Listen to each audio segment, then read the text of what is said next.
भारत माता की, भारत माता की। बुंदेलखंड की इस पावन धरा पर मंच पे विराजे हमारे मध्य प्रदेश के मुख्यमंत्री आदरणीय शिवराज सिंह चौहान जी, भारतीय जनता पार्टी के अध्यक्ष आदरणीय विष्णुदत्त शर्मा जी, हमारे इस क्षेत्र के लोकप्रिय सांसद और केंद्र सरकार में मंत्री आदरणीय प्रहलाद जी पटेल भाई साहब, मंच पे उपस्थित नगरीय प्रशासन मंत्री आदरणीय भूपेंद्र सिंह जी, हमारे करीबी और निरंतर उनका आशीर्वाद हमारे दमोह जिले पर रहता है ऐसे हमारे मंत्री आदरणीय गोपाल भार्गव जी, मंच पे विराजे हमारे जबेरा, हटा और पथरिया के हमारे विधायक साथी और मंच पे उपस्थित हमारे वर्तमान और पूर्व भारतीय जनता पार्टी के सभी पदाधिकारीगण, साथ में दमोह विधानसभा और जिले से आए हमारे सभी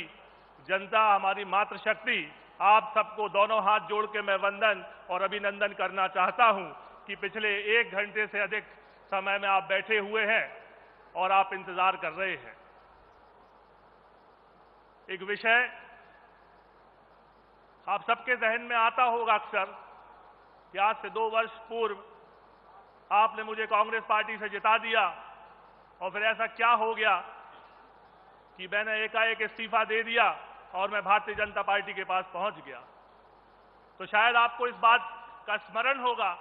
और ये बात याद भी होगी कि 2 वर्ष पूर्व इसी मंच पे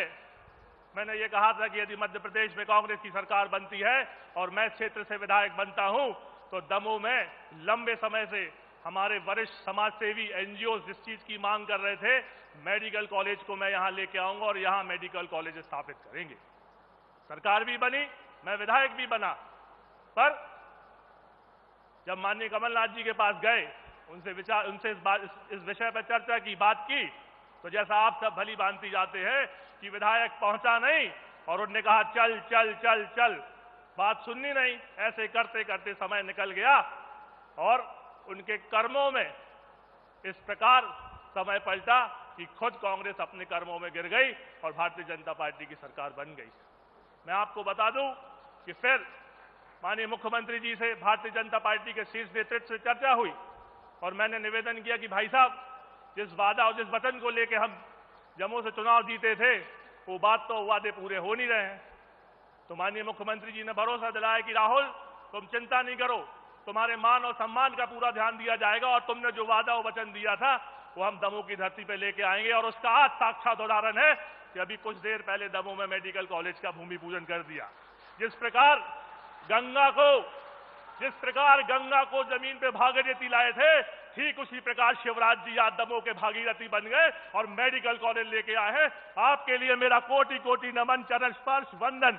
और मैं ये कहना चाहता हूं कि आने वाले 2 महीने के भीतर 5 राज्यों में विधानसभा के चुनाव हैं,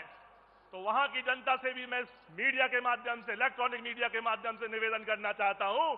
कि भारतीय जनता पार्टी वो पार्टी है कि जो बोलती है वो करती है और आज उन्होंने इसको करके दिखाया। इसलिए पूरे भारतीय जनता पार्टी को, नरेंद्र मोदी जी को कोटि कोटि नमन, धन्यवाद।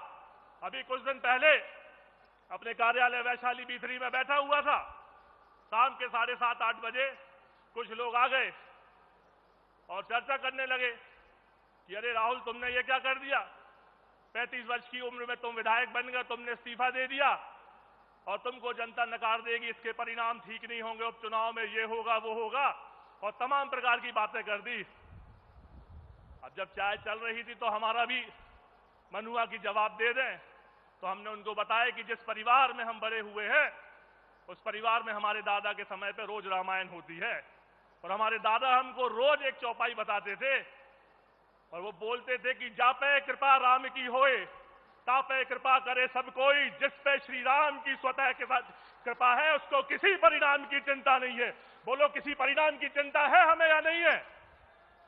अगर हमें किसी परिणाम की चिंता नहीं है तो एक बार जोरदार नारा लगा दो, बोलिए सियावल रामचंद्र की, पवन सुत हनुमान की, जय श्री राम।